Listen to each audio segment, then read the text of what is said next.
So I try to focus on more of the cutting edge, the emerging artists, who's topping the charts this day and age. The last big case we did was Imagine Dragons, and that was kind of wrapped around the idea of Stanley Kubrick supposedly filming the first landing on the moon with Richard Nixon, all these conspiracy theories. The costumes are for astronaut suits. It's a great case. The band was really great to work with us on it. It's great to have them along with other great local acts like the Killers. The Killers display is based off of the Bones video, directed by Tim Burton, and it's an homage to Ray Harryhausen movies. And a funny story behind that is the Killers would come in have dinner on Sundays while the case was being built, and they'd have a look at the mannequins, and we'd get a call from their management saying that the mannequins were too skinny. And they were on skeletons, for Pete's sake, so we had to wrap them with towels and beef them up to kind of give them a bulkier look.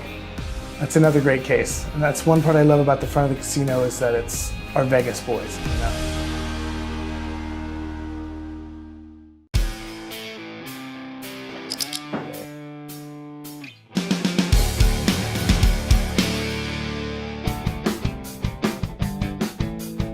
I listened to a lot of punk rock. When we did the Mr. Lucky setup, there was a lot of stuff in there that was, very inspiring to me. And one piece we got was an original piece of a drum set from Dave Grohl, who was drummer for Nirvana.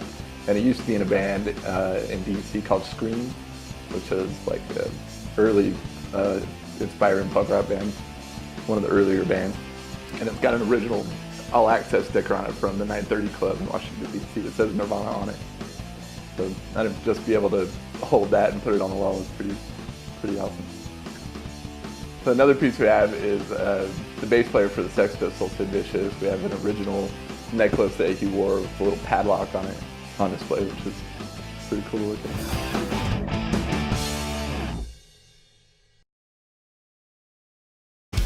Hi, I'm Warwick Stone, and I don't have a title.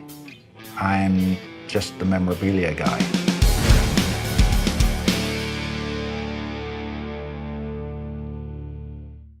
So in the David Bowie display case, we've got a suit, and we've had that for about 25 years. We've had that suit. We originally bought it at an auction. But it turns out it was quite significant because he wore it on an interview show in England called Russell Harty that was a very big deal, kind of like a Jay Leno or something like that. And he performs on the show, so that turned out to be a really significant suit. The other thing that's in there with the suit is fantastic album art for the Diamond Dogs cover, and it caused a sensation. David Bowie was portrayed as this greyhound, and the album cover was put out, was immediately withdrawn, and the dogs' parts were darkened. And so that album cover, if you can find a copy of the Diamond Dogs first edition album cover, very valuable. It's one of those collectible album covers. So we've got on display, we've got a limited edition of the original album art, which is very interesting and rare, signed by Bowie. Nobody compares to Madonna, except Lady Gaga. So what we have just acquired is this Lady Gaga costume. And the first thing we have to do when we acquire some new piece is really research the background on it. Find video or photographic evidence. So that's what we're doing right now. We found all the footage. This was the tour of 2012 for Born This Way. And it's a monumental tour, 98 dates, all across the world. So we have to go in, we have to find out how authentic this is, how many times it's been worn, what part of the tour this was worn on. So we've gone through all that. It looks like each one of the costumes she wore, there was anywhere from 3 to 6 copies, because you can't wear the same costume 98 times. doubt if you could wear the shirt you're wearing 98 times, right? So when you see it on display, I hope it's going to knock your eyes out. It's going to be so spectacular. Interesting question that, but nobody knows who Joe Bonamassa is. Apparently they do in England. I almost call the Albert Hall the house that Eric Clapton built. It's his home. It's his home.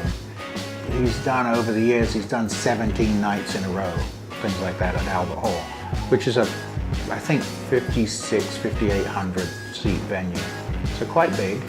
To sell that out 17 nights in a row, that's pretty, sell it out at all is pretty good. So we have on display, we've got a black suit, Armani suit, and a guitar that was played at one of those Albert Hall concerts. And then so Joe Bonamassa, the exhibit right next to it, is the black suit and the guitar that he played at Albert Hall when he had 3 nights in a row sell out. That was my gift to Joe to put those two together, so they're related. He's more popular than you think.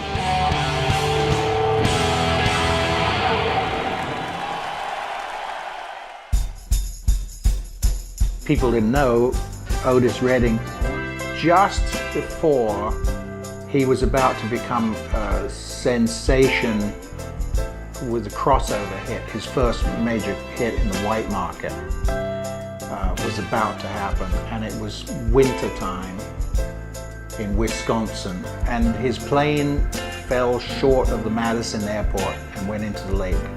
So there's pictures of the plane and some of its contents being pulled out of the lake. The story was that there was a contractor taking a truckload of waste down to the city dump in Madison, Wisconsin. And lo and behold, his plane is sitting in the dump. The only tool the man had was a hand axe. So he went and he hacked the names off the side of the plane. One side he got the Otis off, which we have, and the Redding word is in the Rock and Roll Hall of Fame. He had sold them to a local disc jockey who had them for 20 years or something, and then who sold them to us. And we've had them for 25 years.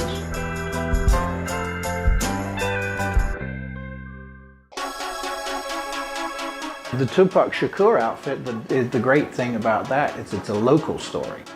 And wherever I've built Hard Rocks around the world, or the Hard Rock hotels, we always try and do something that relates to the local population.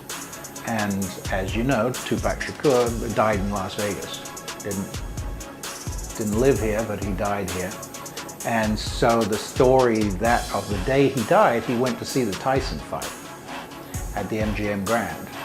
There was a lot of what we call kerfuffle in the casino.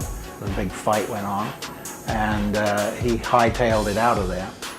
And so he then went back to his hotel, changed, and was going out do a personal appearance at Suge Knight's club, and was driving with Suge Knight when he got assassinated.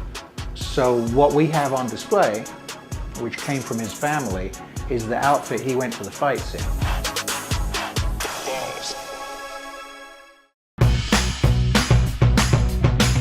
Back in the day, I probably wouldn't have even considered having guns in the collection. But when you come to Elvis, Elvis was a gun nut.